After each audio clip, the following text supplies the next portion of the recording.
এটা ছিল শুক্রবারের ভিডিও। সপ্তাহের অন্যান্য দিনের চেয়ে শুক্রবারটা একটু স্পেশাল হয়। আজকের ব্লগে আমি তোমাদের সাথে ফ্রাইডে স্পেশাল আয়োজনটা শেয়ার করব। আশা করছি তোমাদের ভালো লাগবে। আসলে ঘরের সবাই মিলে একসাথে খেতে বসলে যে শান্তিটা পাওয়া যায় না, এই শান্তিটা কিন্তু অন্য কিছুতেই ফিল করা যায় না। কিন্তু ভিডিওটি কন্টিনিউ কর।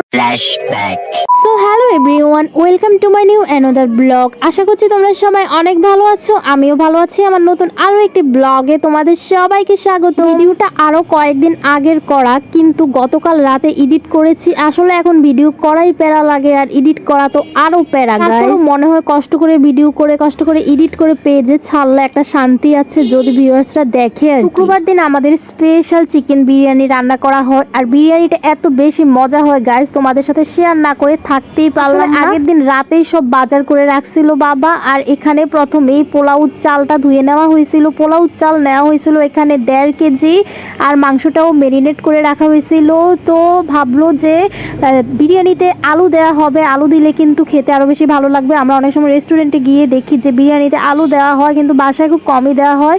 তো মাকে বললাম যে বিরিয়ানিতে আলু দিতে, আর আমি কিন্তু এখানে মাকে হেল্প করতেছিলাম, একটু রান্নাবান্না করতেছিলাম আর কি। গাইজ আমি কিন্তু প্রথম রান্নাবান্না করতে পারতামই না, তারপর শিখি। প্রথম কিন্তু আমার রান্নাবান্না একদম ভালো ছিল না, আর এখন কিন্তু রান্না করতে করতে অনেকটাই ভালো হয়েছে। তো যাই হোক, আমার রান্নার দাওয়াত রইলো তোমাদের, তোমরা কিন্তু এসে খেয়ে যাও গাইজ। প্রথম কারোই কোনো কিছু পারফেক্ট হয় না, ভালো হয় না, তবে করতে করতে আস্তে আস্তে সেটা পারফেক্ট হয়ে যায়।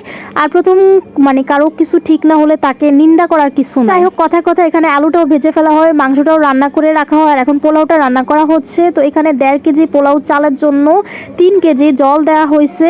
আর এখানে পোলাওটা যখন রান্না হয়ে যায়, চালটা যখন আধা সিদ্ধ হয়ে যায়, এখানে রান্না করে রাখা মাংসটা দিয়ে দেওয়া হয়। আর তারপর এই যে একটা তাওয়ার উপরে পোলাওটা বসিয়ে দেওয়া হয়, তো দমে এটা সিদ্ধ হয়ে যাবে।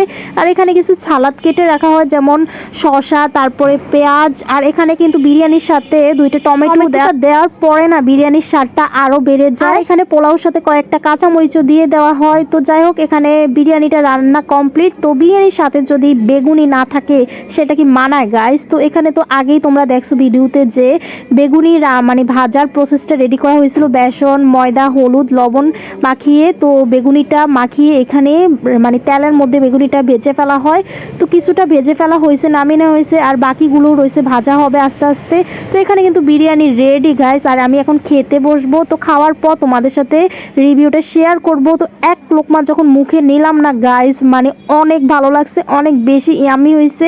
শুক্রবারের স্পেশাল আয়োজনের সাথে না বিরিয়ানিটা একদম জমে যায়। বিরিয়ানির সাথে আলু দিলে আরো বেশি ভালো লাগে। তো তোমরাও কিন্তু সপ্তাহের একটা দিনকে স্পেশাল করার জন্য মাঝে মধ্যে এভাবে স্পেশাল আয়োজন করতে পারো। আজকে এই পর্যন্তই। Thanks for watching guys.